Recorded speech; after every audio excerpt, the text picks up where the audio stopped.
Hello dear learners, welcome back to our channel EnglishYaari. If you have not subscribed to our channel so far, please go ahead and do so. And also press the bell icon in the corner so that you will be notified every time we upload another video about improving your English language. Thank you so much for doing that. Now, in today's video, we are going to be discussing 5 commonly mispronounced words, and we are going to be looking at their correct pronunciation along with their usage and meaning. So without any further delay, let's get right to it. So the first word that we are going to be looking at today is often a word that is confused with another word, and that word is tenant. But the word that we are talking about is tenant. Tenant. Tenant. And mind you, ladies and gentlemen, the word tenant is very different from another word, tenant. Good. So now that we have that sorted out, let's look at the meaning of this word, tenant. Now, the word tenant basically implies a principle or a belief that is widely accepted by members of a specific organization, a religion, or a philosophical school of thought. So it is like a belief that is widely accepted. Now let's put it into a sentence so that it's easier for you to understand. For example, the fundamental tenet of democracy is that everyone has an equal right to vote. I hope that you understood the meaning and the correct pronunciation. Now let's move on to the second word for today's video. The second word that we are looking at is often mispronounced as electoral. But this word is not electoral, rather it's pronounced as electoral. Electoral. So let's look at the meaning of this word. Now, electoral generally refers to something that has an association or relation with elections, voting, or politics.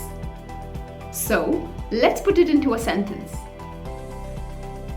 The President of India is generally elected by the Electoral College, or the President of the United States is elected by the Electoral College. Now, moving on to the third word for today's video, and the word that we are discussing is this one.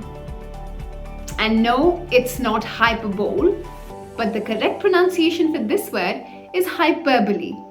Hyperbole. Come on, say it with me. Hyperbole. Absolutely right. So now let's understand the meaning of this word, hyperbole.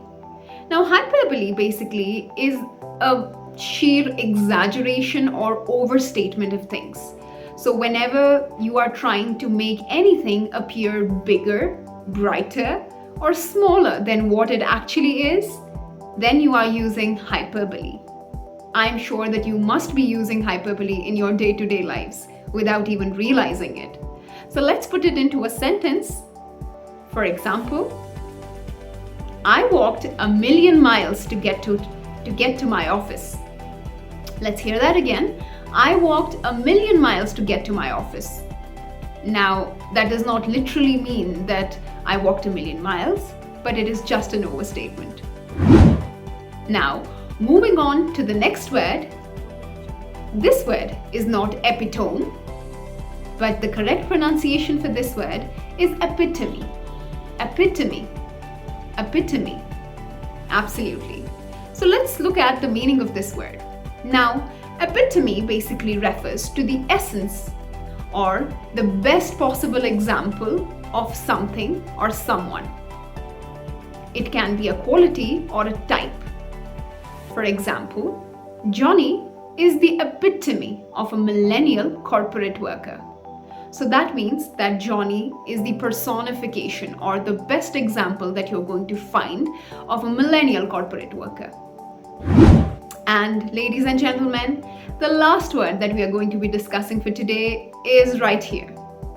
And I have heard a lot of people calling this word suffice, which obviously it is not. So let's look at the correct pronunciation.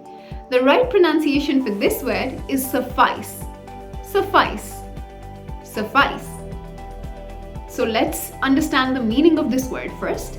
So this word suffice means something that is just enough, or it is adequate, or it is satisfactory to meet a particular need. So that is suffice.